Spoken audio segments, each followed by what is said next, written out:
Hello friends, मी आरती तुमचं स्वागत करत आहे आपल्या नवीन व्हिडिओमध्ये। तर आज आपण सुक्का चिकनची रेसिपी पाहणार आहोत। त्यासाठी मी इथे 1 किलो चिकन घेतलेलं आहे व ते 2-3 पाण्याने स्वच्छ धुवून घेतलेलं आहे। त्यानंतर त्याच्यावर हळद, जाडे मीठ व आलं लसूण कोथिंबीरची पेस्ट आणि गरम मसाला लावून ते चिकन मॅरिनेट करून ठेवणार आहे। हे चिकन आपल्याला अर्धा ते पाऊण तासासाठी मॅरिनेट करून ठेवायचं आहे।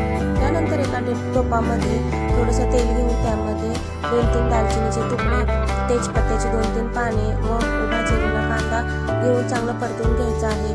व कांदा लालसर झाला की आपण आपलं जे मॅरिनेट केलेलं चिकन आहे ते याच्यामध्ये घालून घ्यायचं आहे। चिकन घातल्यानंतर चिकन आपल्याला चांगलं हलवून घ्यायचं आहे जेणेकरून ते आपल्या खाली लागणार नाही।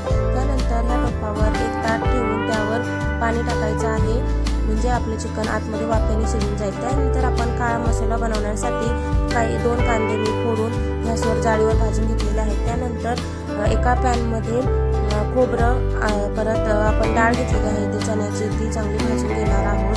त्यानंतर मी ते काळ्या मसाल्यासाठी जो कांदा भाजून घेतला होता जाळीवर तोही पुन्हा तेलामध्ये परतवून घेणार आहे। आलं लसूण कोथिंबीर, भाजलेला कांदा आणि खोबरं घेऊन चांगली पेस्ट करून घेणार आहे। त्यानंतर आपलं चिकन शिजले की नाही ते बघायचं, आवश्यकतेनुसार त्याच्यामध्ये पाणी घालून घ्यायचं म्हणजे आपल्या लहान मुलांना याचं सूपही चिकनचं चांगलं तयार होतं। थंडीमध्ये सर्दी खोकला यासाठी पौष्टिक असतं। नंतर एका पॅनमध्ये एक बारीक चिरलेला कांदा चांगला परतून घेणार आहे। त्यानंतर त्याच्यामध्ये काळा मसाला, लाल तिखट, कांदा लसूण मसाला व गरम मसाला आणि चिकन मसाला टाकून चांगलं परतून घेणार आहे।